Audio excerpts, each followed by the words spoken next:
ఒక పోలవరమే కాదు, అమరావతి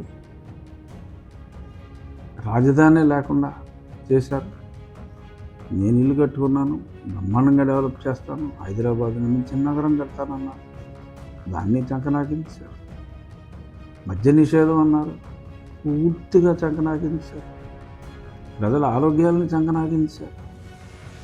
మహిళల సొమ్ముని స్వాహా చేశారు. మరి చెప్పింది ఏది చేయలే. అంబేద్కర్ విదేశీ విద్య 4 ఏళ్ళు ఎత్తేసి ఆఖరి సంవత్సరంలో జగనన్న విదేశీ విద్య అని చెప్పి మార్చుకున్నారు.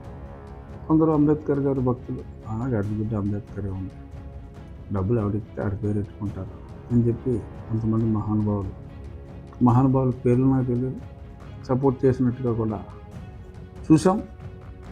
మరి ఏదైనా అంబేద్కర్ గారి కన్నా జగన్మోహన్ రెడ్డి గారు మహానుభావులని గుర్తించిన ఆ మహానుభావులకి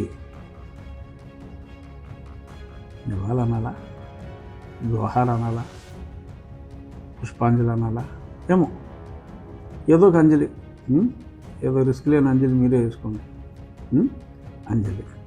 సో అక్కడ ఈ అబద్ధాల పరంపర. విశాఖపట్నం డెవలప్మెంట్ అంటారు, మరి విశాఖపట్నంలో పబ్లిక్ ఆస్తులన్నీ తాకట్టేశారు. ఇలా మగువుల మాంగళ్యాలని తాకట్టు పెట్టారు. మాంగళ్యాలను తాకట్టు ఏంట్రా అంటే అదే ఆ లిక్కర్కి పేరు మీద భవిష్యత్తులో నేను ఇంత సరుకు అమ్ముకుంటాను, ఆ సరుకు మీద నాకు ఇంత ఆదాయం వస్తుంది కాబట్టి ఆ ఆదాయం ఏదో అప్పే ఉన్నాను, ఒక 25,000 కోట్లు లాగేశాడు. ఆ తర్వాత ఇంకో 15-20 కోట్లు లాగారు.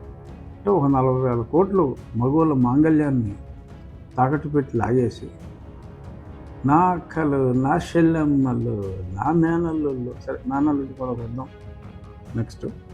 సో ఇన్ని మాటలు చెప్పి వేసింది ఏంట్రా, ఆయన చెప్పింది ఏంటి, మీకు మేలు జరిగిందంటేనే ఓటేయండి అని మళ్ళీ వాలంటీర్లని మనం చేసిన మేళ్ళు ఇంటింటికి తిరిగి చెప్పండి అని వాలంటీర్లకు కూడా మళ్ళీ ఆయన పిలిపించారు.